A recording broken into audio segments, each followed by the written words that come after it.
Hello students, welcome in my channel physics scholar. Last हमने दो videos जो पढ़े हैं इस चैप्टर फिजिक्स के 1 चैप्टर के, उसमें हमने क्या क्या पढ़ लिया था। Motion, types of motion, distance, displacement, speed, average speed और कुछ न्यूमेरिकल क्वेश्चंस जो थे स्पीड पर, एवरेज स्पीड पर और वेलोसिटी पर था। ठीक है, वेलोसिटी भी हमने पढ़ा था, uniform velocity, non uniform velocity. उसमें हमने बताया था यूनिफॉर्म वेलोसिटी क्या होती है, जब टाइम के साथ यदि वेलोसिटी इक्वल डिस्टेंस इंटरवल चलता है, इक्वल टाइम इंटरवल में, equal distance travel by any particle in equal interval of time होता है यूनिफॉर्म, नहीं तो नॉन यूनिफॉर्म होता है। मीन्स अनइक्वल डिस्टेंस ट्रेवल करता है इक्वल इंटरवल ऑफ टाइम में, तो होता है नॉन यूनिफॉर्म वेलोसिटी। तो देखिए, हम जितने भी मोशन देखते हैं किसी भी ऑब्जेक्ट के, तो उसमें आप देखेंगे कि वेलोसिटी हर एक जगह कांस्टेंट नहीं होती है। या तो उसका मैग्नीट्यूड चेंज होगा, या डायरेक्शन चेंज होगा, या दोनों चेंज हो सकता है। ठीक है, कोई मोटर व्हीकल है या बाइक वाला है, यदि हम गाड़ी चलाते हैं या वो मोटर व्हीकल वाले या बाइक वाले गाड़ी चलाते हैं, तो क्या करते हैं, कभी हमें यदि रोड क्लियर मिलता है तो हम स्पीड तेज से चलते हैं, कभी रोड टर्न लिया रहता है या हमें टर्न लेना है तो हम अपने डायरेक्शन को चेंज कर देते हैं, कभी आगे क्राउड आ जाता है तो हम ब्रेक लगाकर अपने स्पीड को कम कर देते हैं। तो हमने बताया था कि वेलोसिटी के मैग्नीट्यूड को चेंज किया जा सकता है, वेलोसिटी को या तो मैग्नीट्यूड चेंज करके, या डायरेक्शन चेंज करके, या मैग्नीट्यूड डायरेक्शन दोनों चेंज करके। तो हम क्या देखते हैं कि जनरली वेलोसिटी का जो मैग्नीट्यूड या डायरेक्शन, या दोनों चेंज होता रहता है। ठीक है, कहने का ये मतलब वेलोसिटी हमारी चेंज होती रहती है। तो यदि वेलोसिटी हमें चेंज होगी तो उसको इंट्रोड्यूस करने के लिए एक नया टर्म आता है जिसको हम बोलते हैं एक्सेलरेशन। ठीक है, तो आज की जो टॉपिक है वो हम पढ़ेंगे एक्सेलरेशन के बारे में। What is acceleration? ठीक, acceleration is what? It is defined as the rate of change of velocity, and this acceleration is generally it is represented by small a. So it is what? It is rate of change of velocity. That means rate of change of velocity, that means change of velocity per unit time. So also we can write change of velocity of any particle or body something divided by time interval. Time interval. In which time interval velocity of the particle changes from one magnitude to another or one direction to another. ठीक है, तो we suppose now this will be acceleration, and it is the change of velocity upon time interval. So from this equation we can see that velocity is a vector quantity, and this time interval or time is actually it is a difference of time, so it is a scalar quantity. So here we can see that right hand side of this term is a vector quantity, so left hand term will also be a vector quantity. That means acceleration is a vector quantity. It means it have some direction. ठीक है, इसका direction किधर होता है अभी हम दिखाते हैं आपको। So we'll write a is equal to change in velocity, we write v minus u upon suppose t2 minus t1, where v is what? V is the final velocity.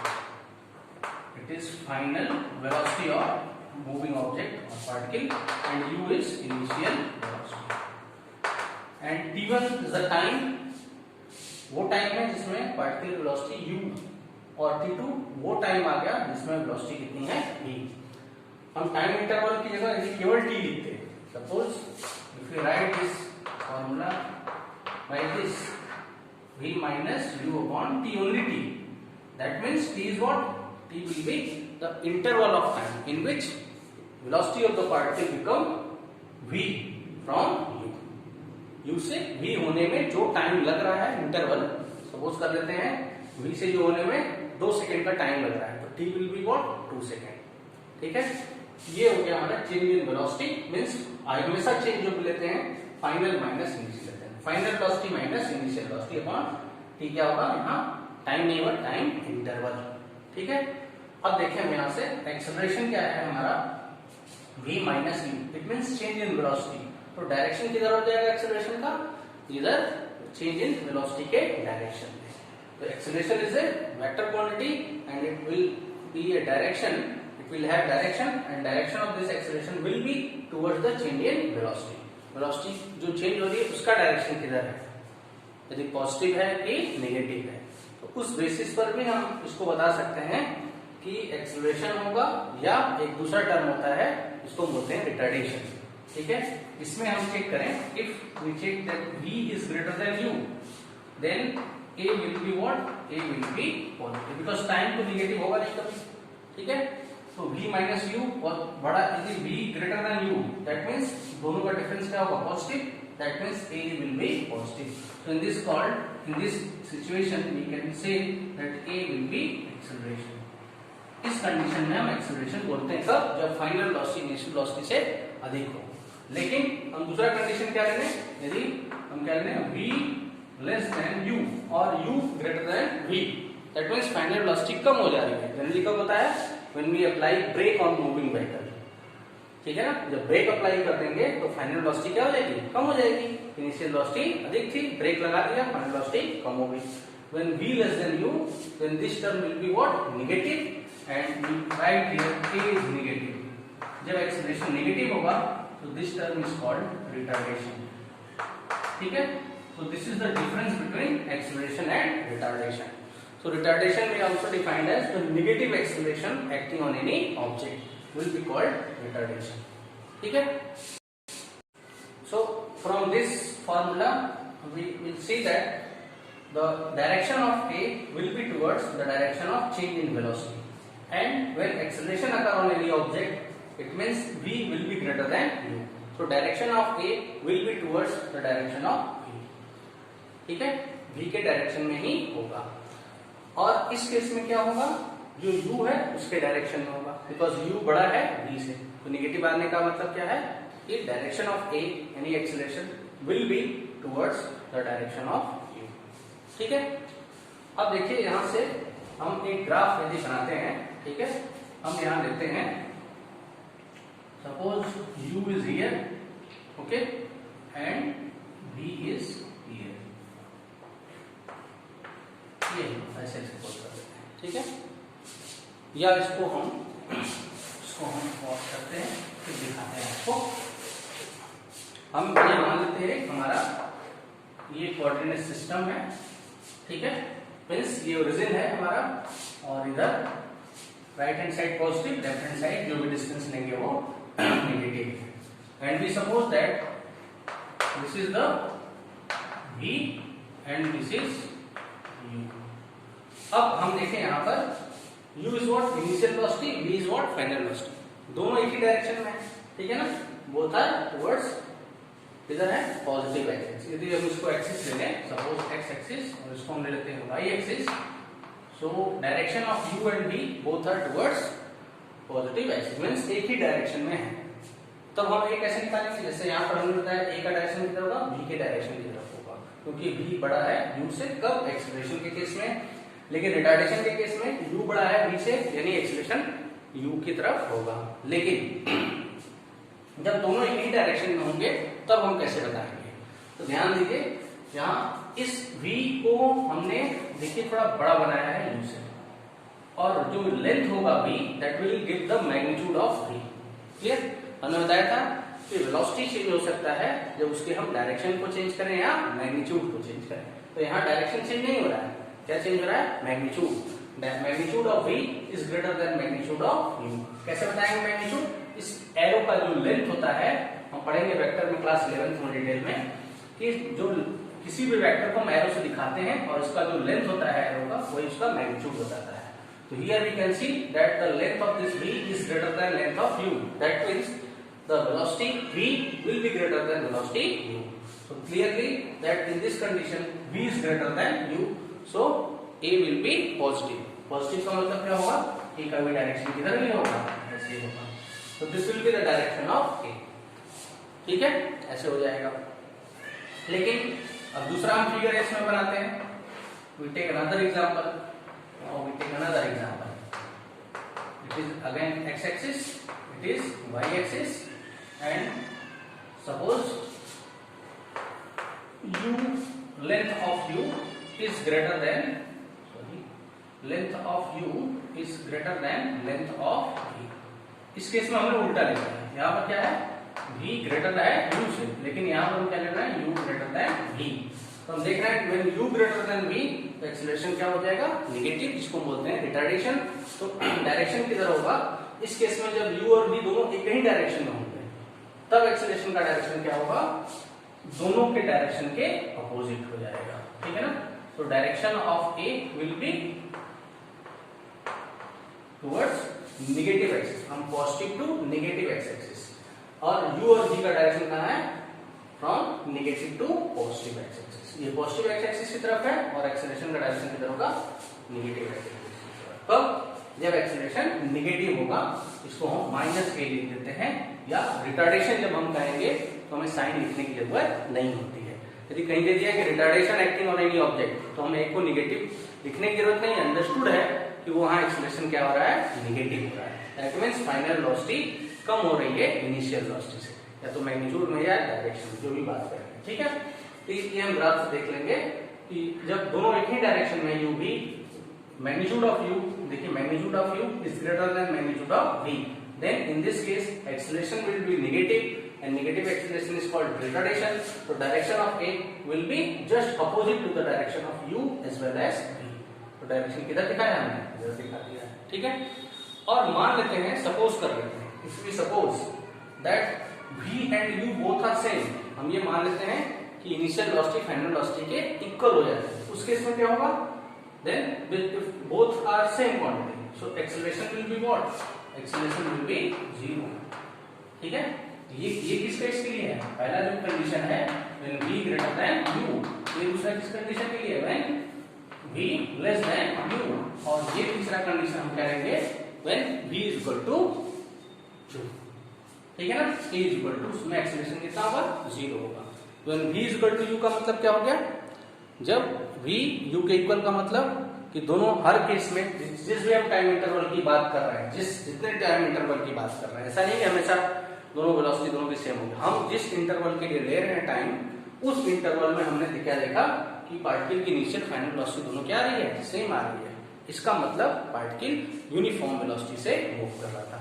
हमने वेलोसिटी में आपको बताया था if velocity of the particle is uniform, uniform का मतलब either its magnitude same और direction, और magnitude and direction both are same, तो उसको हम क्या बोलते हैं, uniform. Means equal distance travel करता है इक्वल टाइम इंटरवल पर, और डायरेक्शन भी एक ही है, तो उसको हम बोलते हैं यूनिफॉर्म वेलोसिटी।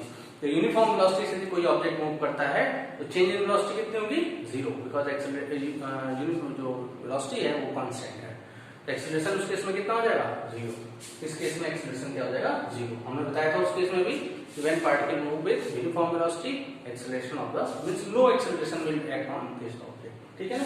ये एक्सेलरेशन के बारे में हमने बता दिया, पॉजिटिव होगा, नेगेटिव होगा, और ये, ठीक है। एक लास्ट एक्सेलरेशन टॉपिक में एक और चीज बचा हुआ है, इसका यूनिट, ठीक है। तो ऐसा यूनिट क्या होगा, वेलोसिटी का यूनिट अपॉन टाइम का यूनिट। तो वेलोसिटी का यूनिट क्या हो जाएगा, हम वेलोसिटी का यूनिट हमने पढ़ा है, वेलोसिटी का यूनिट क्या होता है, velocity is metre upon second, metre upon second. Acceleration का क्या हो जाएगा, v minus u upon t है, तो इसका दोनों का एक ही यूनिट होगा, क्या होगा, metre upon second divided by second, that means metre upon second square, और we can write metre second power minus either this or this, we can write the unit of acceleration। और ये तो MK system है, CGS system में इसका unit कितना हो जाएगा, सेंटीमीटर पर सेकंड स्क्वायर और सेंटीमीटर सेकंड पावर माइनस, ठीक है। ये एक्सेलरेशन का यूनिट हो जाएगा। अब एक्सेलरेशन में एक इंपॉर्टेंट चीज बताते हैं हम आपको, एक्सेलरेशन में भी डायरेक्शन है और एक्सेलरेशन चेंज इन वेलोसिटी के इक्वल होता है यदि टाइम इंटरवल को 1 कर लिया जाए तो एक्सेलरेशन भी वेक्टर है और चेंज इन वेलोसिटी या वेलोसिटी भी एक वेक्टर क्वांटिटी है। लेकिन हम यदि एक बात करें चेंज इन वेलोसिटी में या वेलोसिटी में बात करें तो वो किसी भी ऑब्जेक्ट के मोशन का डायरेक्शन बताता है, ठीक है ना। Means velocity will always give the direction of motion of any object, but acceleration वो कभी ऑब्जेक्ट के मोशन के डायरेक्शन को नहीं बताता है, ठीक है ना। Acceleration will never describe the direction of motion, किस डायरेक्शन में ऑब्जेक्ट जा रहा है, ठीक है ना, केवल वेलोसिटी इसको बताता है, कि किस डायरेक्शन में ऑब्जेक्ट का मोशन हो रहा है। एक्सेलरेशन क्या बताता है कि चेंज इन वेलोसिटी का डायरेक्शन क्या है, बस वो ही बताता है कि चेंज इन वेलोसिटी किस डायरेक्शन में है, वो एक्सेलरेशन बताता है। तो ये डिफरेंस एक एक्सेलरेशन में और स्पीड या वेलोसिटी में है, दोनों वेक्टर क्वांटिटी है। ठीक है, इसके बाद हम लोग आते हैं एक एक्सेलरेशन और है जिसे बोलते हैं acceleration due to gravity. Acceleration due to gravity, acceleration due to gravity. देखिए एक्सेलरेशन ड्यू टू ग्रेविटी क्या होता है, जब भी कोई ऑब्जेक्ट अर्थ सरफेस की तरफ गिरता है तो अर्थ उस ऑब्जेक्ट पर एक फोर्स लगाता है, और जब भी फोर्स लगेगा उसमें एक्सेलरेशन प्रोड्यूस होगा। बिकॉज फोर्स लगाएंगे तो फोर्स क्या करेगा, उसके वेलोसिटी को चेंज करेगा। ठीक है, तो उसमें एक एक्सेलरेशन आएगा। ठीक है, तो एक्सेलरेशन जो होता है, ऐसे एक्सेलरेशन हम बोलते हैं उसे एक्सेलरेशन ड्यू टू ग्रेविटी। तो एक्सेलरेशन ड्यू टू ग्रेविटी क्या हो गया, is the acceleration by which an object come toward the earth surface. वो एक्सेलरेशन है जिस एक्सेलरेशन से कोई भी ऑब्जेक्ट अर्थ सरफेस की तरफ नीचे आ रहा होता है। जैसे हम ये चौक है, यदि इसको हम छोड़ते हैं तो कहाँ आएगा, नीचे। तो जिस एक्सेलरेशन से आएगा means rate of change of velocity जो इसकी होगी, किसके under influence, under the influence of gravity. Gravity means earth. ठीक है ना, तो ग्रेविटी के इन्फ्लुएंस में किसी भी ऑब्जेक्ट पर जो एक्सेलरेशन लगेगा वही होती है एक्सेलरेशन ड्यू टू ग्रेविटी। ठीक है, अब एक्सेलरेशन ड्यू टू ग्रेविटी जो है इसका रिप्रेजेंटेशन होता है स्मॉल जी से। जनरली इसको दिखाते हैं स्मॉल जी से, और इसकी वैल्यू जो होती है 9.88 मीटर पर सेकेंड स्क्वायर। कहीं कहीं न्यूमेरिकल सॉल्व करने के लिए 10 मीटर पर सेकेंड स्क्वायर दे दिया जाता है, या हम लोग अपने इजी कैलकुलेशन के लिए 10 ले लेते हैं। लेकिन जब तक क्वेश्चन में नहीं देगा तब तक हमें क्या लेना है, 9.8 मीटर पर सेकेंड स्क्वायर। लेकिन ये आपको बता दें, जो जी है स्मॉल जी, ये कांस्टेंट हमेशा नहीं है। ठीक है ना, it will not always constant value, ये वेरिएबल है जी एक्सेलरेशन ड्यू टू ग्रेविटी। अभी आप क्लास 11 में जाएंगे, कैपिटल जी आता है। ठीक है, कैपिटल जी और स्मॉल जी इसमें रिलेशन आता है। कैपिटल जी है, या आपके भी क्लास 9th में एक चैप्टर है ग्रेविटेशन, उसमें आप पढ़ेंगे कैपिटल जी, वो यूनिवर्सल ग्रेविटेशन कांस्टेंट है। तो वो यूनिवर्सल कांस्टेंट है, हर जगह उसकी वैल्यू कांस्टेंट है। लेकिन ये एक्सेलरेशन ये कांस्टेंट है, लेकिन ये इसको क्या बोलते हैं, ये इसकी वैल्यू चेंज हर जगह नहीं होती, हर जगह चेंज होती है अर्थ सरफेस पर। ऐसा नहीं कि हम एक प्लेस से दूसरे प्लेस चले गए, अपने घर से दूसरे घर चले गए तो acceleration due to gravity change जाएगी, नहीं। एक्सेलरेशन ड्यू टू ग्रेविटी यदि अर्थ के सरफेस पर हम एक प्लेस से दूसरे प्लेस जाएंगे तो चेंज होती है। ठीक है, ठीक है, अर्थ का जो सरफेस है वो कुछ इस टाइप से है। तो ये जो सेक्शन है और ये सेक्शन हम बात करें, इस सेक्शन को हम बोलते हैं पोल और इस सेक्शन को बोलते हैं इक्वेटर। तो जो मैक्सिमम जी की वैल्यू होती है 9.8, जी इक्वल टू 9.8 मीटर पर सेकेंड स्क्वायर, वो कहाँ पर होती है, पोल्स पर होती है, और मिनिमम जो होती है वो इक्वेटर पर होती है। ठीक है, जैसे ही हम पोल से इक्वेटर की तरफ जाएंगे एक्सेलरेशन ड्यू टू ग्रेविटी कम होगी, इक्वेटर से पोल की तरफ जाएंगे एक्सेलरेशन ड्यू टू ग्रेविटी क्या होगी, बढ़ती चली जाएगी। ठीक है ना, ये अर्थ, और बढ़कर मैक्सिमम कितना हो जाएगा 9.8। अभी तो ये, अभी फिर हम अर्थ सरफेस के ऊपर जाएं, अर्थ सरफेस से क्या ऊपर जाते हैं तो एक्सेलरेशन ड्यू टू ग्रेविटी कम होती है, नीचे जाते हैं एक्सेलरेशन ड्यू टू ग्रेविटी कम होती है। वो सब हम लोग डिस्कस करेंगे, कुछ 9th के चैप्टर में है और डिटेल में 11th क्लास में है फिजिक्स में। ठीक है, तो एक्सेलरेशन ड्यू टू ग्रेविटी की वैल्यू हमने पता कर लिया कितनी होती है, कांस्टेंट। लेकिन ये बताया ये यूनिवर्सल कांस्टेंट नहीं है। ठीक है ना, ये इसको बोलते हैं आर्बिट्री कांस्टेंट। कांस्टेंट दो टाइप के होते हैं, यूनिवर्सल और एक आर्बिट्री। यूनिवर्सल कांस्टेंट मींस जिसकी वैल्यू कभी चेंज न हो, जैसे ग्रेविटेशनल कांस्टेंट है।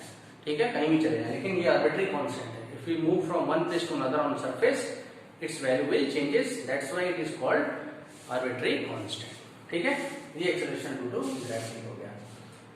ठीक है, और एक चीज और आपको इंपॉर्टेंट हम बता देते हैं। यदि हम ये सपोज कर लेते हैं ये अर्थ सरफेस है, ये अर्थ का सरफेस है, अर्थ सरफेस। ठीक है, जैसे एक्सेलरेशन कांस्टेंट है वैसे acceleration due to gravity, sorry acceleration vector है, वैसे ही एक्सेलरेशन ड्यू टू ग्रेविटी भी एक वेक्टर क्वांटिटी होती है। मींस इसमें भी डायरेक्शन होगा। यदि अर्थ सरफेस की तरफ है, इसको हम हमेशा इसका डायरेक्शन अर्थ सरफेस की तरफ नहीं होता है जी।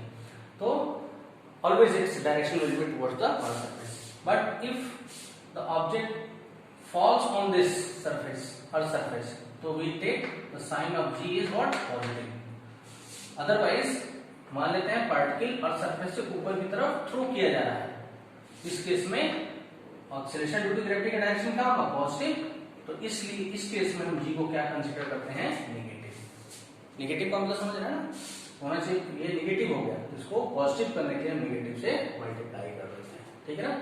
यहाँ पर जी जो जी दिख रहा है वो क्या है, नेगेटिव है, इसको पॉजिटिव करने के लिए हम माइनस से मल्टीप्लाई कर देते हैं. तो बेसिकली आपको क्या याद रखना है, when object falls on the surface we'll take sign of g is positive, when object move away from the surface we'll take the sign of small g is minus.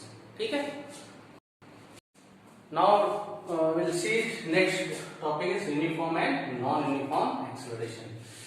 जैसे हमने uniform motion, non uniform motion, uniform velocity, non uniform velocity ये पढ़ लिया है. अब हम पढ़ेंगे uniform and non uniform acceleration. तो यूनिफॉर्म एक्सेलरेशन का means acceleration will be constant. ठीक है. Non uniform acceleration means acceleration will not constant. तो ऐसा नहीं है कि यूनिफॉर्म एक्सेलरेशन है तो velocity of the particle will constant, ऐसा नहीं है. If velocity of the particle will constant acceleration will be zero. ठीक है. तो यूनिफॉर्म एक्सेलरेशन का क्या मतलब होता है, क्योंकि एक्सेलरेशन हमारा कांस्टेंट क्या होगा, we know that acceleration is v minus u upon t or t2 minus t1, which that means change in velocity per unit time or time interval. So this a will remain constant or will be uniform when v minus u will be constant or same at every interval of time. तो हम ये बताएं कि at each interval of time if change in velocity will remain constant, velocity नहीं, change in velocity will remain constant, then we say that this acceleration is called uniform acceleration. ठीक है. ये uniform acceleration होता है. अब देखिए इसका example क्या है यूनिफॉर्म एक्सेलरेशन का.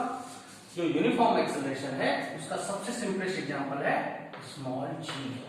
ये अभी हमने बताया स्मॉल जी क्या है, acceleration due to gravity. So small g is the means acceleration due to gravity is the example of uniform acceleration. जब पार्टिकल कोई भी अर्थ सरफेस की तरफ नीचे गिर रही होती है तो यूनिफॉर्म एक्सेलरेशन से गिरती है, यानी जो उसमें चेंज इन वेलोसिटी है हर एक टाइम इंटरवल पे वो क्या होता है, सेम होता है. ठीक है.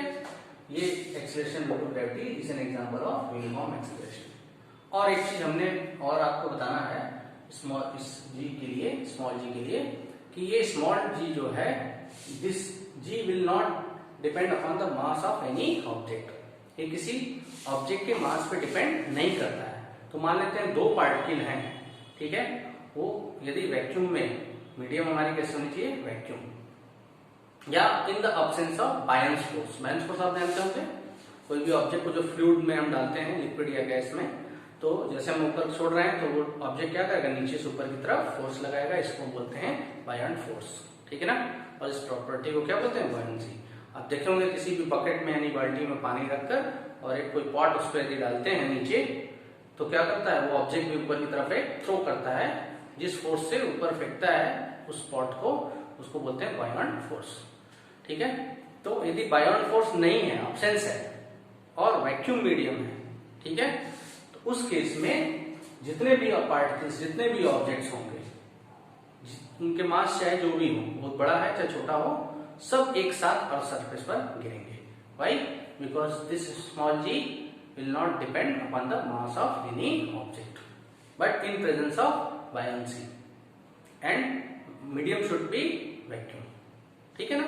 तब इस केस में क्या होगा, जी सबके लिए सेम होगा. जैसे हम सपोज कर लेते हैं हमारे पास एक पेपर है, ये है, और एक सपोज कर लें स्टोन है, और ये हमारा अर्थ सरफेस. दोनों एक साथ गिरेंगे, ये कहीं टाइम पर पहुंचेंगे. कब? जब इसमें एयर कोई बायन्स नहीं लगाता हो पहला चीज, और वैक्यूम मीडियम में, तो दोनों एक साथ यहाँ पर पहुंचेंगे. दोनों पे acceleration due to gravity same लगेगा. ठीक है. चलिए यूनिफॉर्म मोशन हम लोग पढ़ लिए कि यूनिफॉर्म एक्सेलरेशन क्या होता है. चेंज इन वेलोसिटी हर एक टाइम जो होगा इंटरवल पे कांस्टेंट हो. लेकिन ऐसा होता है नहीं हर जगह. मोशन में होता क्या है, चेंज इन वेलोसिटी हर जगह कांस्टेंट नहीं होती है. किसी इंटरवल पे हम देखेंगे वेलोसिटी में जो चेंज है कभी अधिक होती है कभी कम होती है। ऐसे केस में वो समझने के लिए एक नए फिजिकल क्वांटिटी या टर्म्स की हम बात करते हैं जिसको बोलते हैं नॉन यूनिफॉर्म एक्सेलरेशन। तो ये सारे टर्म्स इसीलिए आते हैं क्योंकि कुछ ऐसा इवेंट्स हैं जो हमारे एनवायरमेंट में कुछ ऐसे इवेंट्स हो रहे हैं रियल में, उनको एक्सप्लेन करने के लिए हमें टर्म्स चाहिए, इसलिए ये सब टर्म्स को हम लोग डिफाइन करते हैं।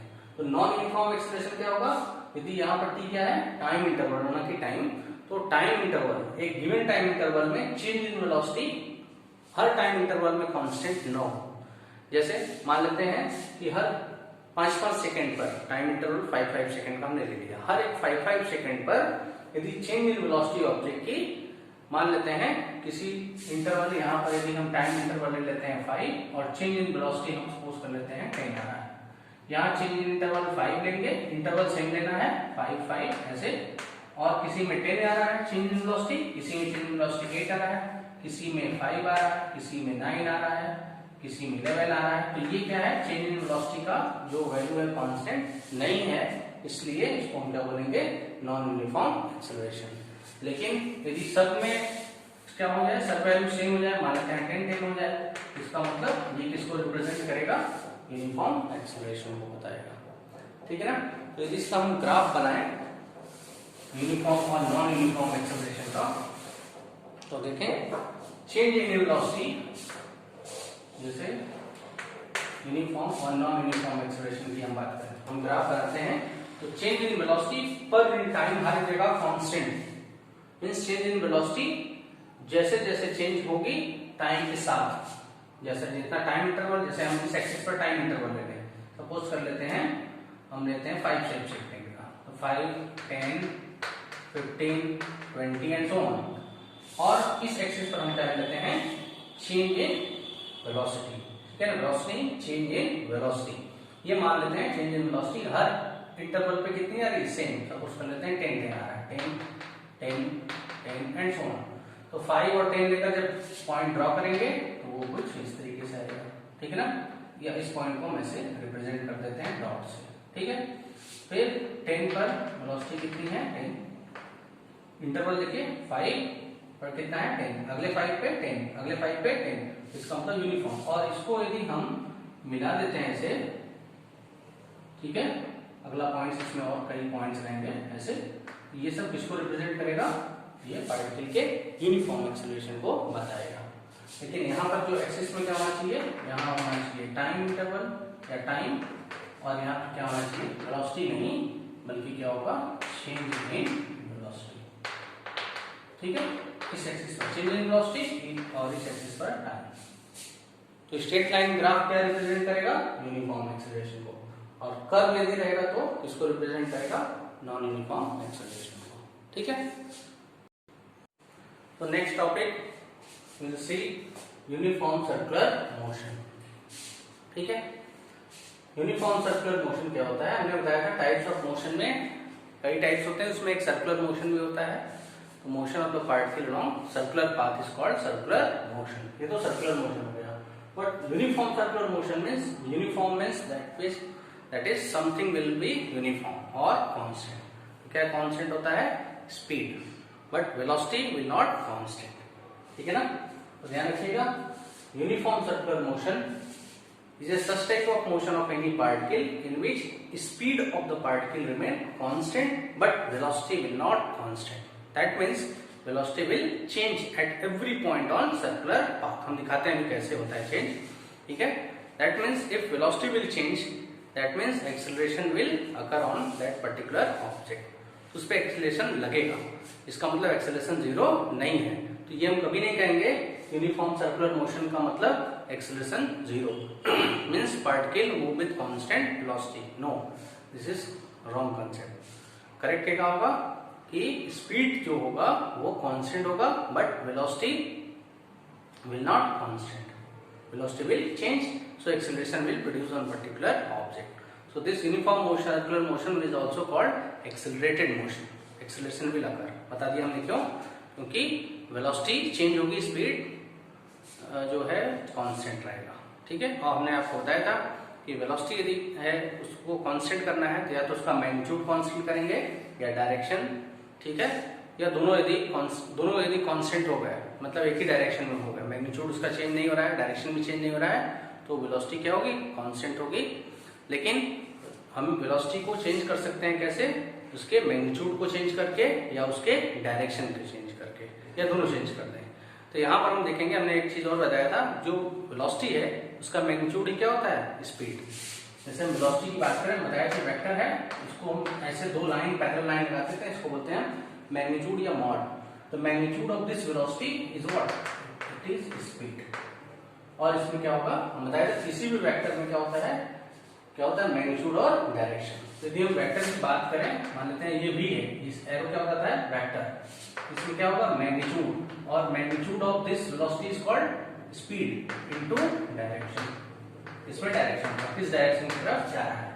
यदि हम इस डायरेक्शन वाले क्वांटिटी को हटा दें, जैसे ही हटाएंगे तो हम क्या करेंगे, इसका केवल मैग्नीट्यूड ले लेंगे, इसको ये लिख लेंगे, इसको हम और क्या बोलते हैं, this is the magnitude of vector v which is speed. ठीक है, स्पीड इस केस में हम देखेंगे कांस्टेंट होगा, लेकिन वेलोसिटी कांस्टेंट नहीं हुई क्योंकि डायरेक्शन चेंज होगा। इसका मतलब uniform circular motion is also called accelerated motion. ठीक है ना। चलिए एक एग्जांपल लेते हैं। सपोज कर लेते हैं एक पार्टिकल है, ठीक है, और एक पार्टिकल ट्रायंगल पाथ पे मूव कर रहा है, ऐसे इस टाइप से, ऐसे। ठीक है, ये हम ए बी और सी, तो पार्टिकल सपोज कर लेते हैं ए से स्टार्ट कर रहा है, ए से बी, बी से सी, सी से ए। तो एक कंप्लीट राउंड में कितने बार इसको अपने डायरेक्शन चेंज करना होगा, ए से बी एक हो गया, यहाँ से 2 और 3। मींस ट्रायंगल है, कितने इसके वर्टिसेस होंगे 3, या कहीं 3 कॉर्नर्स होंगे, तो 3 टाइम्स इसको अपने पाथ को चेंज करना होगा, इसके डायरेक्शन को। तो इसका मतलब इसमें यदि कोई पार्टिकल मूव कर रहा है, स्पीड कांस्टेंट है, तो वेलोसिटी क्या कांस्टेंट होगी, कभी नहीं होगी। क्यों, क्योंकि डायरेक्शन चेंज हो रहा है, देखिएगा। ठीक है, अब एग्जांपल लेते हैं हम। एक हमारे पास रेक्टेंगल पाथ है, ठीक है, इसको हम सपोज कर लेते हैं ए बी सी डी, और मोशन ए से स्टार्ट हो रहा है, चाहे इधर से चाहे इधर से ले लें, हम इधर से ले लेते हैं ऐसे, ए से बी से। तो देखिए ए से बी एक कंप्लीट राउंड में, मींस ए से घूमकर फिर यहाँ ए पर आ जाता है। कितने बार इसको डायरेक्शन चेंज करना होगा, ए टू बी एक डायरेक्शन हो गया, बी टू सी दूसरा हो गया, सी टू डी तीसरा, और डी से ए चौथा। तो 4 बार डायरेक्शन इसको चेंज करना होगा। कब, एक कंप्लीट राउंड में।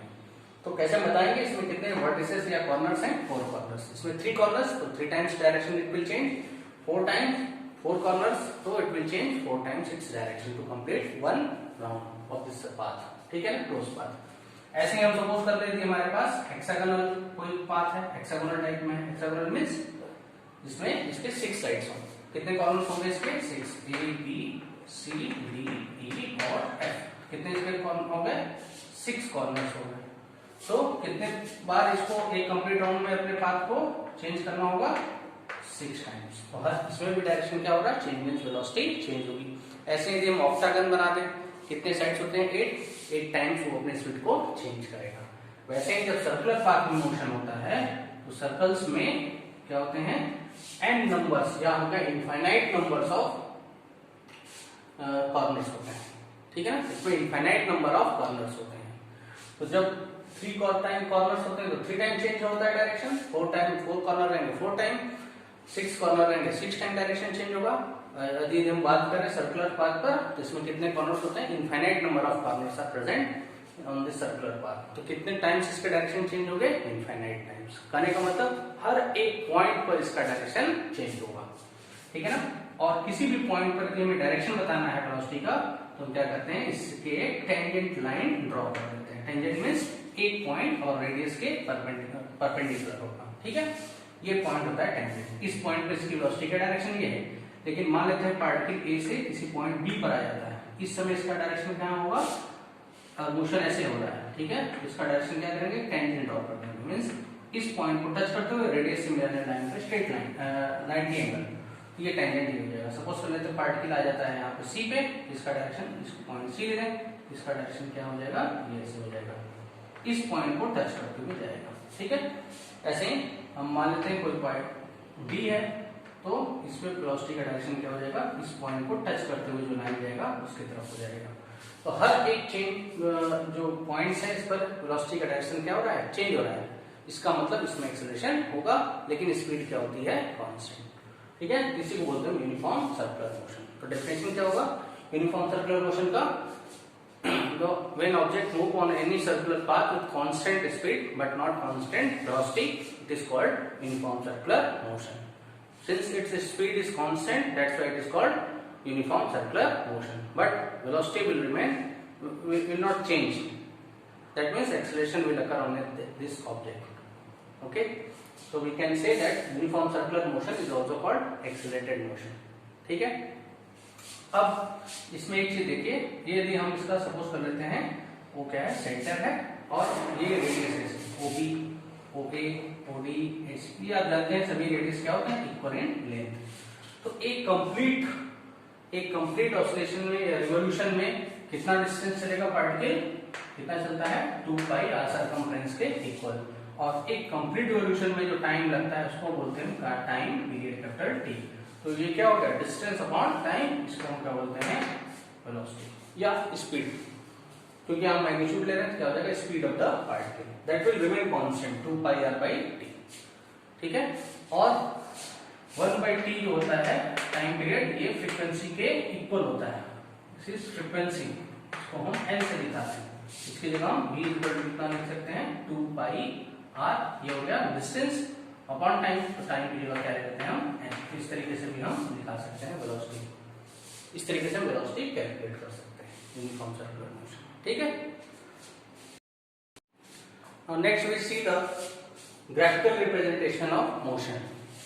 जो मोशन हमने अभी तक पढ़ा, distance, displacement, velocity, acceleration, uniform velocity, uniform motion, uniform acceleration, ये सब को हम ग्राफ से रिप्रेजेंट करेंगे।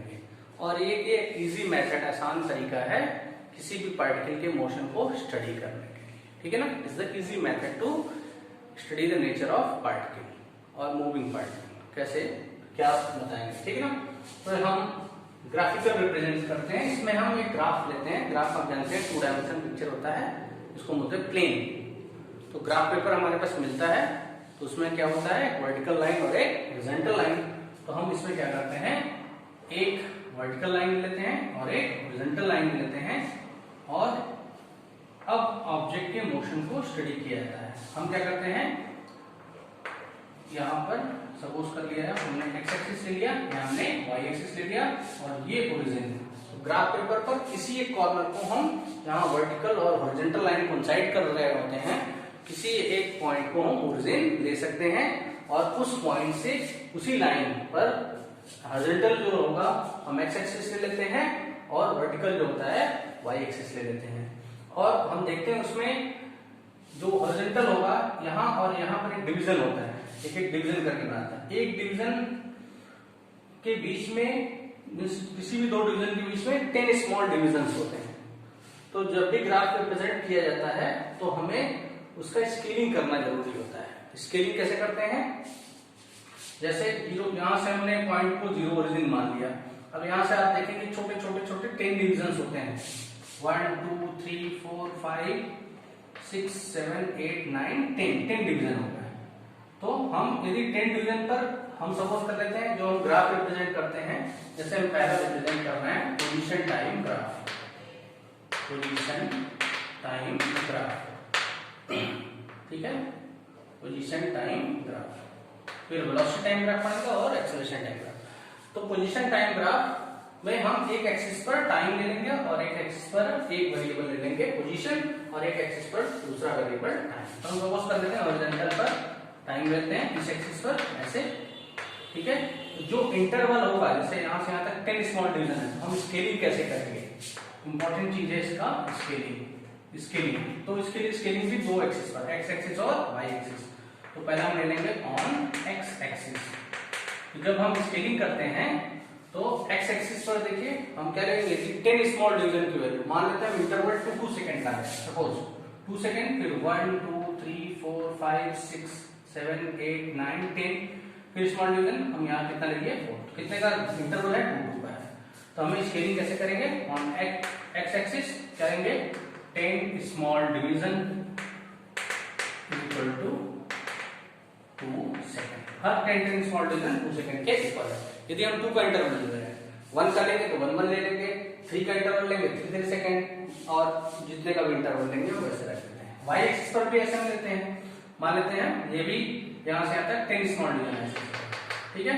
और यहाँ पर जो डिस्टेंस हम ले रहे हैं, सपोज कर ले रहे हैं 5 5 का इंटरवल ले रहे हैं, तो पहला ये सेकंड जो हम ले रहे हैं on Y axis 10 small box equal to suppose कर लेते हैं 5 मीटर रेडियस, 5 मीटर, अगला 10 स्मॉल बॉक्स, ये भी कितना होगा 5, यानी यहाँ से कितना हो गया 10, फिर अगला 10 जो स्मॉल बॉक्स होगा वो भी 5 होगा, यानी 10 से यहाँ कितना हो जाएगा 15 एंड्स होगा। तो इस तरीके से स्केलिंग हम कर लेते हैं, ठीक है।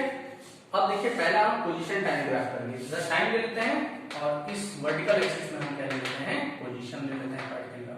पोजीशन मींस आइदर डिस्टेंस और डिस्प्लेसमेंट, दोनों में से कोई हम ले लेंगे।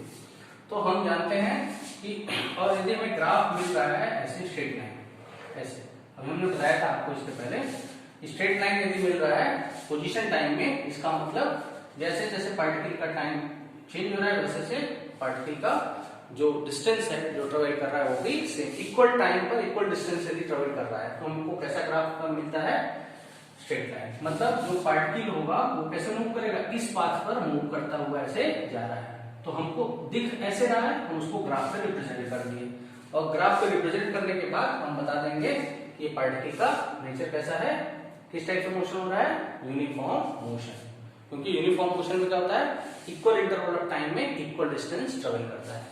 जैसे हम मान लेते हैं 2 सेकंड में इसने कितना डिस्टेंस ट्रेवल किया 5, तो हम यहाँ से परपेंडिकुलर लाइन ड्रॉ कर देते हैं, ठीक है, एक पॉइंट हमको ये मिल जाता है। फिर अगले 2 सेकंड में नहीं 4 सेकंड में कितना डिस्टेंस इसने ट्रेवल किया 10, हम यहाँ से और इसको मिला देते हैं, ठीक है। अगले 2 सेकंड में मींस यहाँ पर हम क्या करते हैं 6, कितना डिस्टेंस इसने ट्रेवल किया 5, हम यहाँ से मिला देते हैं। तो जो ये इंटरवल है यहाँ पर 2 सेकंड 2 सेकंड 2 सेकंड, उसमें कितना डिस्टेंस ये इंटरवल है, हम यदि इसको यहाँ से ऐसे मिला दें, ये कितना है 5 मीटर है, और यहाँ से यदि हम इसको मिला दें ये भी कितना है 5 मीटर का इंटरवल है, ठीक है। इस तरीके से हम बता सकते हैं, और ऐसे हम ग्राफ ड्रॉ भी करते हैं, ठीक है। यदि टाइम दिया हो, पोजीशन का वैल्यू दिया हो, तो हम ऐसे ग्राफ को ड्रॉ कर सकते हैं। और ग्राफ का नेचर हम स्ट्रेट लाइन आ रहा है, इसका मतलब ऐसा मोशन है यूनिफॉर्म मोशन है, यानी इक्वल इंटरवल टाइम में इक्वल डिस्टेंस ट्रेवल कर रहा है, यानी वेलोसिटी ऑफ द पार्टिकल क्या है, कांस्टेंट है।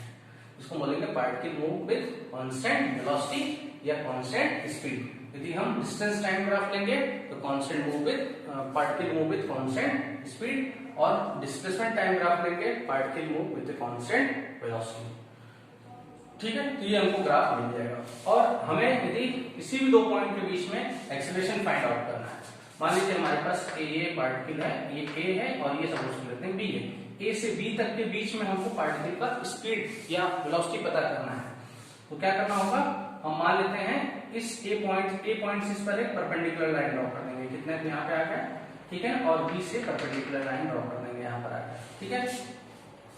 इस ए से वो वर्टिकल एक्सिस है उस पर परपेंडिकुलर लाइन ड्रॉ कर देंगे, और बी से भी, ठीक है। इस ए पॉइंट से परपेंडिकुलर लाइन वाई एक्सिस पर और एक एक्स एक्सिस पर, मींस वर्टिकल और हॉरिजॉन्टल पर, बी से वर्टिकल और हॉरिजॉन्टल और परपेंडिकुलर लाइन ड्रॉ कर देंगे, ठीक है। तो ये डिस्टेंस कितना है ए पर वाई एक्सिस में, यानी पोजीशन कितना चल रहा है, ये लाइन पैरेलल है, तो यहाँ से हम कितना है 10 मीटर, ये भी कितना हो जाएगा 10 मीटर। तो इसको हम सपोज कर लेते हैं ये x1 है हमारा, कितना इसने डिस्टेंस ट्रेवल किया, या सपोज कर लेते हैं इसको हम y1 है, ठीक है। तो y1 की वैल्यू कितनी हो जाएगी, y1 का 10 मीटर। फिर यहाँ पर देखिए ये b पे पहुंच रहा है, तो कितना डिस्टेंस ट्रेवल कर रहा है y एक्सिस में, ये और ये पैरेलल होंगे, ये 15 है, ये भी कितना हो जाएगा 15, इसको सपोज कर लेते हैं y2, कितना आ गया 15 मीटर, ये y2।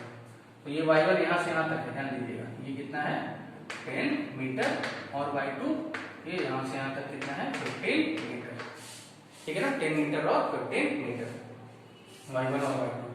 और a पर देखिए यहाँ टाइम कितना है 4 सेकंड, और b से परपेंडिकुलर लाइन ड्रॉ कर दिए 6 सेकंड, तो टाइम t1 कितना है 4 सेकंड, और टाइम t2 कितना है 6 सेकंड, ठीक है। तो कितना इंटरवल हो गया टाइम का 6 - 4 यानी 2 सेकंड। तो स्पीड क्या हो जाएगी, speed of the displacement velocity, speed of the velocity कितनी हो जाएगी कितना डिस्टेंस ट्रेवल किया 2 सेकंड में, 10 से 15 कितना हो गया 15 minus 10 divided by 6 minus 4 that means 5/2 और 2.5 मीटर पर सेकंड। तो ये इसका क्या आ जाएगा स्पीड या वेलोसिटी आ जाएगा इस ग्राफ से, ठीक है ना।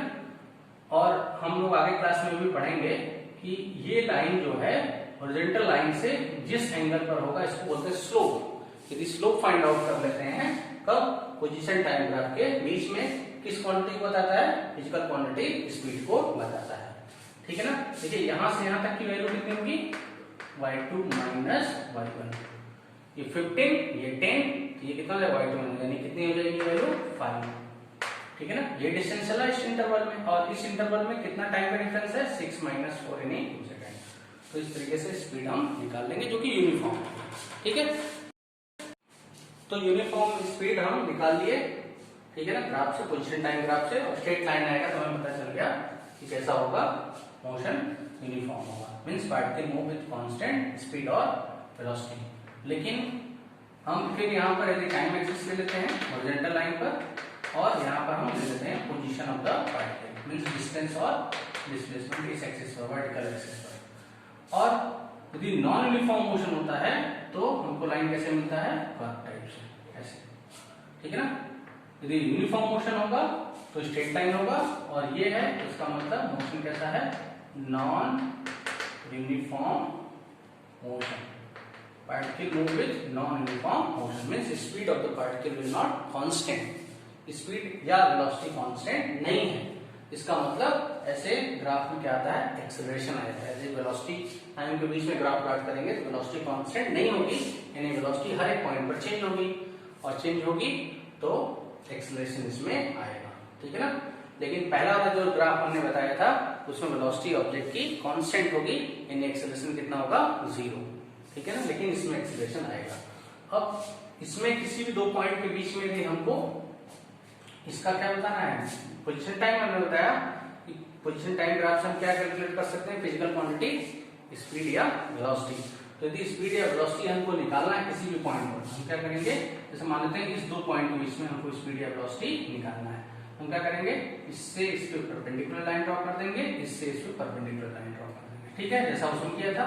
और इसी पॉइंट से वर्टिकल एक्सिस पर भी कर देंगे, इसी से वर्टिकल एक्सिस पर भी कर देंगे, ठीक है ना। और इनको आपस में हम क्या करेंगे मिला देंगे, and we take A, B and C, so this will be what perpendicular, ठीक है। अब हम चेक कर लेंगे कि टाइम एक्सिस में यहाँ से यहाँ तक कितना टाइम है, मान लेते हैं t1 है B पर, और B से A पहुंचने में टाइम कितना हो जा रहा है, suppose that it is t2, ठीक है। और यहाँ से B इसको हम मान लेते हैं m और इसको n, तो mb की वैल्यू कितनी है पोजीशन मान लेते हैं ये है y1, और यहाँ से कितनी है y2। तो हमको क्या निकालना है A से B के बीच में जो डिस्टेंस होगा वो क्या हो जाएगा, A से B तक जाने में पार्टिकल कितना डिस्टेंस ट्रेवल करेगा, ये AC के इक्वल, और AC कितना हो जाएगा हमारा y2 माइनस y1, और डिवाइडेड बाई B से C के बीच में टाइम इंटरवल कितना है BC, D पे कितना C पे कितना टाइम है t2, और B कितना है t1, तो BC कितना हो जाएगा t2 माइनस t1, तो BC जो होगा वो होगा t2 माइनस t1 टाइम हो गया, और AC हमारा कितना होगा y2 माइनस y1। तो ये डिस्टेंस हो गया, टाइम इंटरवल हो गया, तो स्पीड या वेलोसिटी कितनी हो जाएगी, यदि हम वेलोसिटी निकालें वेलोसिटी और speed that will be y2 minus y1 upon t2 minus, इस तरीके से हम स्पीड या वेलोसिटी निकाल सकते हैं नॉन यूनिफॉर्म मोशन होगा तो, ठीक है। तो ध्यान रखिएगा इसमें ये कर्व लाइन आता है, लेकिन कर्व का एक छोटा सेक्शन यदि लेते हैं तो वो स्ट्रेट लाइन बन जाता है, ठीक है ना। और जब स्ट्रेट लाइन बनेगा तभी हम ये सारा चीज फॉलो करेंगे, ठीक है। तो ये पहला हमने पढ़ लिया position time graph graphical representation में, ठीक। तो ग्राफिकल रिप्रेजेंटेशन में पहला हमने distance time position time graph पढ़ा था, अब हम पढ़ेंगे वेलोसिटी टाइम ग्राफ, ठीक है। देखिए वेलोसिटी टाइम ग्राफ में जैसे हमने पोजीशन टाइम ग्राफ में क्या ले लिया था, एक एक्सिस ले लिया था, ठीक है ना, हॉरिजॉन्टल, उसमें हमने क्या लिया था टाइम, यहाँ पे हमने टाइम एक्सिस लेना है, और जो वर्टिकल एक्सिस है उसमें हमने पोजीशन लिया था, लेकिन यहाँ हमने क्या लेना है वेलोसिटी, ठीक है ना। तो वेलोसिटी टाइम ग्राफ इसी को बोलते हैं, ठीक है। वेलोसिटी ऑन वर्टिकल एक्सिस और ये टाइम हॉरिजॉन्टल एक्सिस। आप चेंज भी कर सकते हैं एक्सिस को, इधर वेलोसिटी ले सकते हैं, इधर टाइम ले सकते हैं, ठीक है ना। हमने इधर ले लिया, आप चेंज भी कर सकते हैं। स्केलिंग जैसे हमने बताया था वैसे ही करना है इसमें, ठीक है। अब देखिए इसमें वेलोसिटी टाइम ग्राफ में ये बेसिकली हमारा 3-4 टाइप का ग्राफ बनता है। जो पहला ग्राफ बनता है उसको हम बताते हैं जब पार्टिकल की वेलोसिटी क्या हो, कांस्टेंट वेलोसिटी हो, means when particle move with a constant velocity, तब के लिए क्या होगा, when particle move with a constant velocity, constant velocity, जब पार्टिकल एक कांस्टेंट वेलोसिटी से मूव करेगा तब तक क्या होगा। तो हम ये सपोज कर लेते हैं कि पार्टिकल जो टाइम टी, किसी भी टाइम पर पार्टिकल का पोजीशन कहां पर है, 0, टाइम इज इक्वल टू 0 पे पार्टिकल का पोजीशन मानते हैं यहां पर है, p पर है, इस वेलोसिटी एक्सिस, ठीक है ना। लेकिन जैसे जैसे टाइम पास हो रहा है वैसे वैसे पोजीशन इसका चेंज नहीं हो रहा है, मींस यदि हम 0 से हम यहां पर आ जाए तभी पार्टिकल का पोजीशन यहीं पर है, ठीक है ना। यहां पर आ गए तब भी देख रहे हैं इसका पोजीशन यहीं पर है, यहां पर तब भी इसका पोजीशन यहीं पर है। ये इधर पार्टिकल नहीं मूव कर रहा है, इधर टाइम मूव कर रहा है, टाइम बढ़ रहा है, लेकिन पार्टिकल मूव करेगा जब ये वर्टिकल डायरेक्शन में मोशन करेगा। तो वर्टिकल डायरेक्शन में देख रहे हैं ये इन दोनों पॉइंट एक ही लाइन में कोइंसाइड कर रहे हैं, कोलिनियर पॉइंट्स हैं, तो ऊपर कोई डिस्टेंस नहीं ट्रेवल कर रहा है। इसका मतलब इस सारे पॉइंट्स पर पार्टिकल का पोजीशन क्या है, सेम है। तो पार्टिकल वेलोसिटी में है लेकिन इसकी वेलोसिटी क्या है, कांस्टेंट है, ठीक है ना। तो यहाँ ऊपर यदि चढ़ता वेलोसिटी चेंज होता, इसका मतलब पार्टिकल p से कहीं ऊपर q जाता या नीचे आता, ठीक है। तो यहाँ पर वेलोसिटी चेंज होता है, लेकिन यहाँ पर वेलोसिटी इस ग्राफ में हमको ग्राफ ऐसे मिल रहा है pq, ठीक है। इसका मतलब ये क्या बताएगा कि पार्टिकल मूव तो कर रहा है, रेस्ट में नहीं, मूव कर रहा है, लेकिन कैसा है, कांस्टेंट वेलोसिटी से, ठीक है। तो यदि कोई पार्टिकल कांस्टेंट वेलोसिटी से मूव करेगा तो हम वेलोसिटी टाइम ग्राफ लेंगे, हमको इसी तरीके से लाइन मिलेगा, ठीक है ना। तो हमें यदि कुछ क्वेश्चन में दे देगा ऐसे वेलोसिटी टाइम ग्राफ और ऐसे लाइन बोलेगा कि what is the line PQ represent, तो आपको क्या बताना होगा कि this line PQ represent that particle move with a constant velocity, as time passes velocity of the particle remain constant, ठीक है ना। इस तरीके से हम इसको दिखा देंगे। अब देखिए इसमें एक इंपॉर्टेंट चीज है, जब वेलोसिटी पार्टिकल की कांस्टेंट होती है तो एक्सीलरेशन हमने पढ़ा है, एक्सीलरेशन क्या होता है, change in velocity per unit time. तो वेलोसिटी हर एक पॉइंट पर कांस्टेंट है, तो चेंज इन वेलोसिटी कितनी हो जाएगी, 0। दैट मींस पार्टिकल जो है में कोई एक्सीलरेशन लगेगा नहीं, पार्टिकल में कोई एक्सीलरेशन नहीं लगेगा। इसका मतलब वो जिस वेलोसिटी से जाएगी उसी वेलोसिटी पे चलेगी। और एक्सीलरेशन का मतलब क्या होता है, एक तरीके से force is equal to mass into acceleration, आगे पढ़ेंगे, हालांकि एकदम करेक्ट डेफिनेशन वो नहीं है, ठीक है। उसको बोलते हैं rate of change of linear momentum. तो किसी भी ऑब्जेक्ट पर जब फोर्स लगाएंगे तभी वो अपने पोजीशन को चेंज करता है, वो सब लॉज ऑफ इनर्शिया में आप पढ़ेंगे आगे है।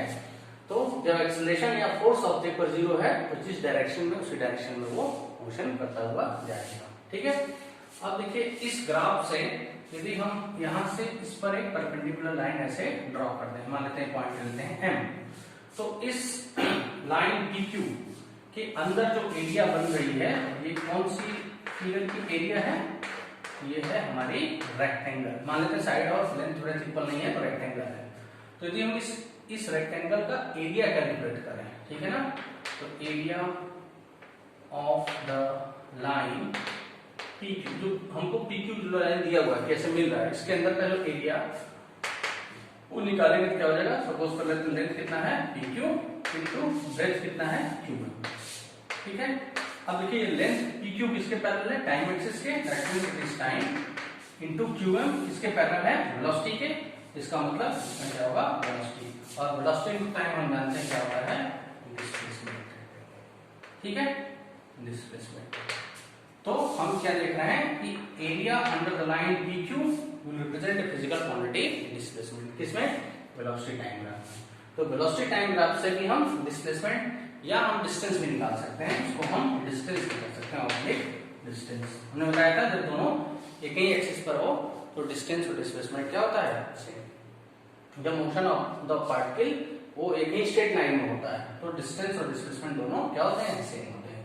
So we can find distance or displacement using this velocity time graph. Velocity time graph में जितने भी हमको कर्व ग्राफ मिलेंगे यानी लाइंस मिलेंगे, सबके जो भी लाइन रहेगा उस लाइन के अंदर जो भी एरिया होगा उस एरिया को कैलकुलेट करेंगे तो बता देगा डिस्टेंस या डिस्प्लेसमेंट।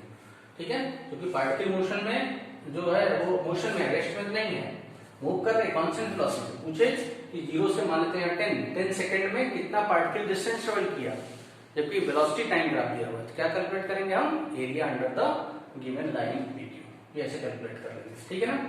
सेकंड एक चीज इसमें है, इसका स्लोप हम बताए थे, जैसे स्लोप मतलब इंक्लाइनेशन, किससे, हॉरिजॉन्टल एक्सिस। हॉरिजॉन्टल एक्सिस से ये कितने एंगल पर इंक्लाइन है, तो ये दोनों लाइंस क्या है, पैरेलल है।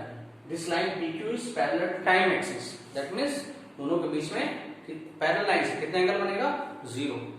कोई इंक्लाइनेशन नहीं होगा, इसका एक्सेलरेशन क्या आ जाएगा, 0। ठीक है ना, यहां देख रहे हैं एक्सेलरेशन 0 है। तो वेलोसिटी टाइम ग्राफ में जो भी लाइन हमको मिलेगा उस लाइन का हम स्लोप निकाले या इंक्लाइनेशन निकाले विद हॉरिजॉन्टल एक्सिस, यानी यहाँ पर क्या दिया है, टाइम एक्सिस। तो वो किस फिजिकल क्वांटिटी को बताएगी, वो बताएगी एक्सेलरेशन को। तो ये ग्राफ इंपॉर्टेंट है, दो फिजिकल क्वांटिटी बताती है, एक एक्सेलरेशन और एक डिस्टेंस या डिस्प्लेसमेंट। डिस्टेंस डिस्प्लेसमेंट के लिए लाइन जो दिया रहेगा उसके अंदर का एरिया डिस्टेंस या डिस्प्लेसमेंट बताएगा, लेकिन इस लाइन का स्लोप हम निकाले या इंक्लाइनेशन कितने एंगल पर इंक्लाइन है हॉरिजॉन्टल एक्सिस से, तो वो बताता है एक्सेलरेशन। लेकिन ये दोनों पैरेलल है, इस एक्सिस से इनके बीच का एंगल कितना होगा, 0, that means acceleration will be 0। ठीक है, चलिए अगला सेकंड पढ़ते हैं वेलोसिटी टाइम ग्राफ में। पहला जो हमने पढ़ा उसमें क्या था, हमने देखा velocity of the particle remain constant, या उसको हम बोलेंगे uniform velocity. Particle uniform velocity से मूव कर रहा है। यहाँ पर जो होगा, ये हमको लाइन मिलेगा ऐसे, मान लेते हैं ये O है और ये A है। ये OA क्या रिप्रेजेंट करेगा कि पार्टिकल मूव करेगा विद कांस्टेंट एक्सेलरेशन। ठीक है ना, मींस उसमें एक्सेलरेशन तो लगेगा। पहले वाले हमने देखा था एक्सेलरेशन नहीं था 0, क्योंकि वेलोसिटी हर एक जगह कांस्टेंट थी, यूनिफॉर्म वेलोसिटी से मूव कर रहा था। यूनिफॉर्म वेलोसिटी मतलब एक्सेलरेशन विल बी 0, लेकिन यहाँ एक्सेलरेशन 0 नहीं है। जैसे जैसे टाइम चेंज हो रहा है वैसे वैसे पार्टिकल की वेलोसिटी भी क्या हो रही है, चेंज हो रही है। ठीक है ना, तो एक एक्सिस पर हमने वेलोसिटी लिया इधर और इधर क्या लिया, टाइम, और हमको लाइन मिल रहा है, मींस पार्टिकल का मोशन इस पाथ पर हो रहा है OA पर। तो हमको ये क्या बताएगा, ये पाथ बताएगा OA। तो this line OA will represent, this line OA क्या बताएगा, will represent that particle move with uniform acceleration, ठीक है ना। जैसे वहां यूनिफॉर्म वेलोसिटी से मूव कर रहे थे, यहाँ यूनिफॉर्म एक्सेलरेशन से। और एक्सेलरेशन जानते हैं क्या होता है, change in velocity on time interval. तो चेंज इन वेलोसिटी हर एक जगह कांस्टेंट होगी, means velocity of the particle will change. ठीक है, मान लेते हैं पार्टिकल यहाँ पर है, यहाँ पर टाइम कितना है, सपोज लेते हैं T1 है, इसमें इसकी वेलोसिटी मान लेते हैं कितनी है, V1 है। V1 यहाँ से पार्टिकल यहाँ पर आ गया। ठीक है, ये टाइम इंटरवल हम लेते हैं T2 है, यहाँ से परपेंडिकुलर लाइन ड्रॉ कर देंगे इस पर। तो जब टाइम T2 है उस समय पार्टिकल की वेलोसिटी मान लेते हैं कितनी है, V2 है।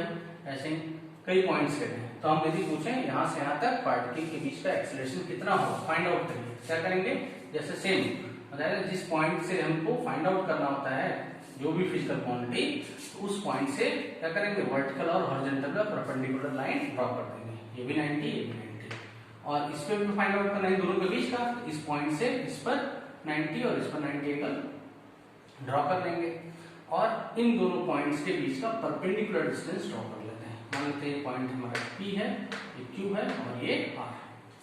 तो देखिए जब R पर T1 टाइम है उस समय इसकी वेलोसिटी कितनी है, यहाँ से यहाँ तक V1 है। ठीक है ना, जब P पर आ गया पार्टिकल उस समय इसकी वेलोसिटी पूरी यहाँ से यहाँ तक कितनी है, V2 है। ठीक है, T2 टाइम पर। तो R से P के बीच में जो डिस्टेंस होगा वो वर्टिकल डिस्टेंस PQ के इक्वल होगा। तो कितना हो जाएगा ये PQ, जो PQ की जो वैल्यू होगी, this PQ will be equal to P minus QT2, और P किसके इक्वल है, यहाँ वेलोसिटी कितनी, V2, पूरी वेलोसिटी यहाँ से V2, तो कितनी जाएगी, V2 और माइनस टू T1 T2 कितना है यहाँ से तक v1, तो हो जाएगा pq is equal to v2 minus v1, change in velocity हो गया। और टाइम इंटरवल कितना हो जाएगा, यदि हम rq की बात करें या qr की बात करें तो q पर कितना है टाइम t2 और r कितना है t1, तो t2 माइनस t1 क्या हो जाएगा टाइम इंटरवल। तो अब एक्सीलरेशन कितना हो जाएगा, इस r से p के बीच में पार्टिकल का एक्सीलरेशन कितना हो जाएगा, a r p means acceleration between point r and p will be equal to v2 minus v1 upon t2 minus t1। इस तरीके से हम एक्सीलरेशन निकाल लेंगे ग्राफ से, ठीक है ना। और ये देखेंगे एक्सीलरेशन हर जगह क्या होगा, कांस्टेंट होगा, जीरो नहीं होगा, because v2 will be not equal to v1, क्योंकि हम इस एक्सिस पर पार्टिकल का मोशन ऐसे हो रहा है, तो इस एक्सिस पर डिस्टेंस जैसे जैसे इधर मूव करेगा वर्टिकल एक्सिस पर भी डिस्टेंस मूव करता चला जाएगा। कैसे मूव करेगा, हम क्या करेंगे, जिस पॉइंट पर होगा इससे परपेंडिकुलर लाइन ड्रॉ कर देंगे, उस पॉइंट का ओरिजिन से जो डिस्टेंस हो जाएगा वही डिस्टेंस क्या हो जाएगा, मोशन ऑन वर्टिकल एक्सिस, जहां हमने वेलोसिटी को लिया है। मींस वेलोसिटी तो वेरी कर रहा है, लेकिन टाइम इंटरवल के साथ चेंज इन वेलोसिटी कांस्टेंट है, इसलिए ये क्या होगा, यूनिफॉर्म वेलोसिटी। तो ये मोशन क्या बताएगा, uniform acceleration, particle move with uniform acceleration. और ये वाला जो हमने ग्राफ बताया था, ये इधर हमने टाइम दिया था, इधर वेलोसिटी, ठीक है। ये जो लाइन मिल रहा है क्या बताएंगे, particle move with uniform velocity. Uniform velocity means acceleration zero, but here acceleration will not equal to zero. यहां हमने देखा था एक्सेलरेशन क्या है, जीरो, ठीक है ना। ये यूनिफॉर्म एक्सेलरेशन। लेकिन एक इंपॉर्टेंट चीज और आपको बताएं, जब टाइम t जीरो है उसमें पार्टिकल की वेलोसिटी भी क्या है, zero, because O point is origin.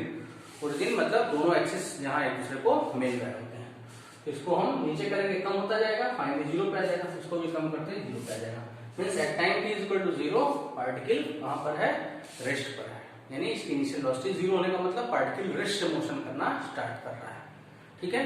तो ऐसा ही एक दूसरा ग्राफ अब हम देखेंगे, जो ग्राफ नंबर 3 है वेलोसिटी टाइम ग्राफ में, वहां हम देखेंगे जब पार्टिकल की इनिशियल वेलोसिटी है, ठीक है, उस केस में ग्राफ का ये नेचर कैसा होगा, ठीक है। तो वेलोसिटी टाइम ग्राफ में हमने 3 ग्राफ पढ़ लिया था।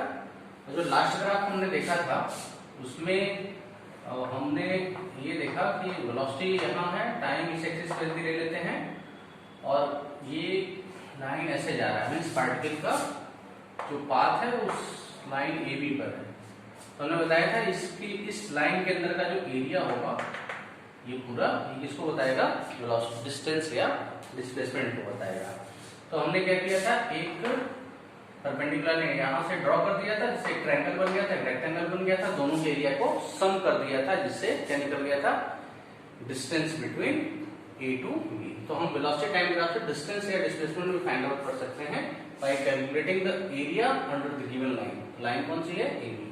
तो हमने एक ट्रायंगल का एरिया, रेक्टेंगल का एरिया निकाल के दोनों को सम कर दिया था। या एक और तरीका था इसको कैलकुलेट करने का, ये देखिए, यदि इसको हम कोई नेम दे देते हैं, सपोज OAB और ये सपोज कर लेते हैं M दे देते हैं। तो देखिए ये एक और फिगर बन रहा है, ये है ट्रेपेजियम OABM, जिसमें OA और BM दोनों पैरेलल साइड है। देखिए कुछ इस टाइप से ट्रेपेजियम बनेगा, ठीक है, ट्रेपेजियम आपको याद होगा। तो ट्रेपेजियम दो साइड्स क्या होते हैं, पैरेलल, और रेस्ट जो दो साइड होते हैं वो पैरेलल नहीं होते हैं। तो ये आपस में पैरेलल नहीं है साइड, ये ABCD कर रहे हैं, ये पैरेलल है, लेकिन ये इसके पैरेलल नहीं, ठीक है। तो ट्रेपेजियम का एरिया क्या होता है, sum of this two parallel side means AB plus CD into perpendicular distance between this two. तो परपेंडिकुलर डिस्टेंस यहां से यहां परपेंडिकुलर लाइन मिला देते हैं, सपोज कर लेते हैं M। तो परपेंडिकुलर डिस्टेंस क्या हो जाएगा, BM और AB, ये दोनों परपेंडिकुलर यहां पर है, डिवाइडेड बाय, इस तरीके से भी हम एरिया निकाल सकते हैं, ठीक है ना। चलिए ये हो गया। और फोर्थ ग्राफ क्या बताता है, देखिए फोर्थ ग्राफ है, यहाँ पर हम क्या ले रहे हैं, वर्टिकल एक्सिस पे वेलोसिटी, और यहाँ पर हम ले रहे हैं टाइम। तो ये वेलोसिटी टाइम ग्राफ हो गया।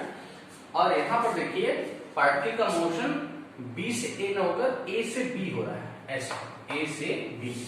जो इसी टाइप का ग्राफ हमने और बताया था, याद है आपको ग्राफ नंबर 2, जिसमें ये ऐसे हो रही थी वेलोसिटी, पार्टिकल का मोशन ऐसे हो रहा था, मींस O to A, इधर वेलोसिटी और इधर टाइम। तो इधर हम देखें, ध्यान दीजिए आप, इसमें जैसे जैसे टाइम बढ़ रहा है वैसे वैसे वेलोसिटी क्या हो रही थी, बढ़ रही थी, मतलब फाइनल वेलोसिटी इनिशियल वेलोसिटी से कम है, ठीक है ना।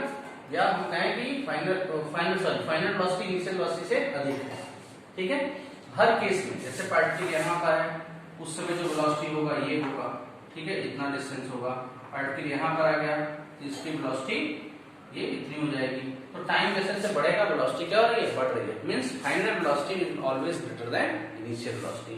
मींस एक्सेलरेशन पॉजिटिव होता है, चेंज इन वेलोसिटी पॉजिटिव, यानी एक्सेलरेशन इसमें काम करता है। इसमें हमारा ये क्या होता है, पॉजिटिव। ठीक है, इस केस में। लेकिन इस केस में हमारा क्या होता है, देखिए जैसे जैसे हम ए से बी की साइड में चलेंगे तो क्या होगा, किसी भी पॉइंट पर, जैसे मान लीजिए हम यहाँ ले लेते हैं तो यहाँ से हम इस पे परपेंडिकुलर लाइन, इस पे परपेंडिकुलर लाइन ड्रॉ करेंगे, बताए थे। ठीक है, इस समय वेलोसिटी कितनी है पार्टिकल की, ये इतनी है। मान लेते हैं पार्टिकल यहाँ पर आता है, सपोज कर लेते हैं पी है, तो पी पर पार्टिकल की जो वेलोसिटी है ये मान लेते हैं ओपी। ठीक है, इतने ही हाइट है। और मान लेते हैं पार्टिकल क्यू पे आता है, तो यहाँ से परपेंडिकुलर लाइन इस पे ड्रॉ करेंगे, तो ये भी क्या हो जाएगा क्यू, तो ये हाइट हो जाएगा वेलोसिटी में। तो कहने का ये मतलब वेलोसिटी हमारी कम हो जाएगी। ठीक है ना, पी पर वेलोसिटी अधिक है, क्यू पर वेलोसिटी कम। Means final velocity is less than initial velocity. इसका मतलब फाइनल वेलोसिटी जब इनिशियल वेलोसिटी से कम होता है, हमने बताया था acceleration v minus u upon t। Final velocity कम, इनिशियल वेलोसिटी ज्यादा है, तो एक्सेलरेशन उस केस में क्या आ जाएगा, नेगेटिव। तो नेगेटिव एक्सेलरेशन को क्या बोलते हैं, रिटार्डेशन। ठीक है, लेकिन स्ट्रेट लाइन है तो हमने बताया था स्ट्रेट लाइन क्या रिप्रेजेंट करता है, यूनिफॉर्म। क्या यूनिफॉर्म एक्सेलरेशन। लेकिन यहाँ नेगेटिव एक्सेलरेशन है, इसलिए ये ग्राफ किसको रिप्रेजेंट करेगा, ये ग्राफ रिप्रेजेंट करेगा uniform retardation. Means particle move with uniform retardation, uniform retardation. ठीक है, ये यूनिफॉर्म रिटार्डेशन को पार्टिकल रिप्रेजेंट करेगा। ठीक है, ये ग्राफ नंबर 4 है। चलिए अब आइए लास्ट ग्राफ 5 पढ़ते हैं।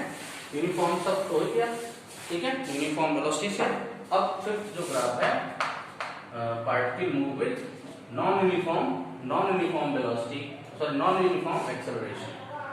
तो पार्टिकल जो रिप्रेजेंट करेगा, particle move with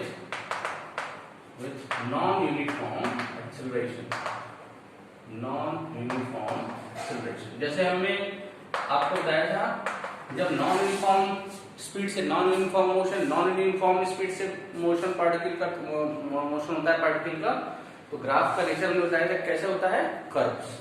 just like इसमें भी क्या होगा, particle move with non uniform acceleration.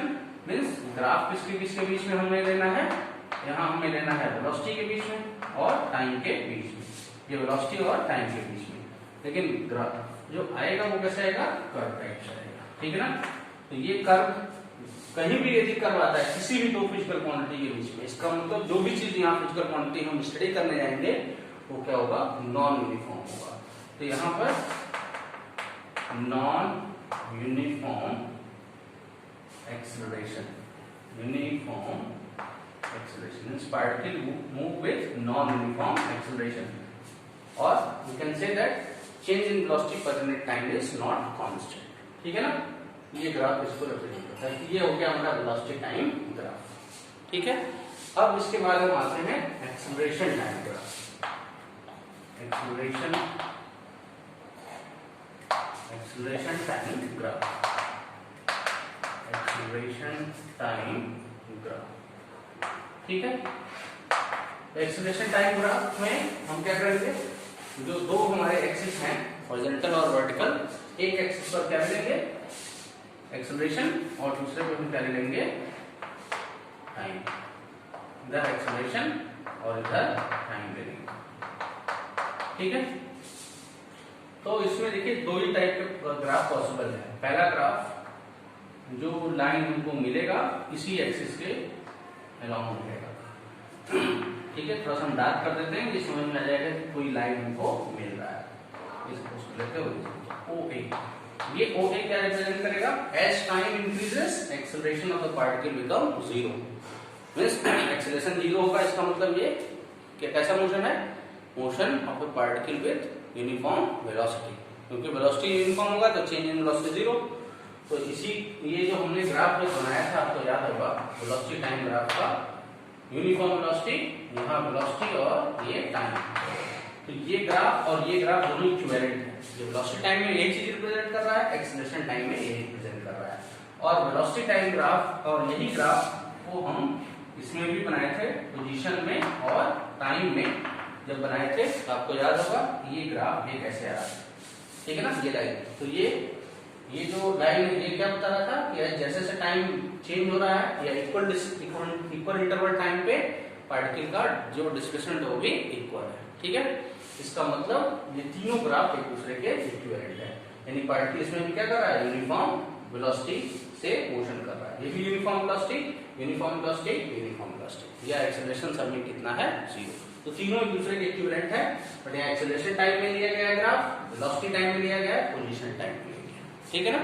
तो पहला ग्राफ ये है एक्सेलरेशन टाइम ग्राफ, जो रिप्रेजेंट करता है कि acceleration of the particle 0, that means always 0, a is 0, that means v is constant, v that means velocity is constant। ये पहला ग्राफ आ जाता है।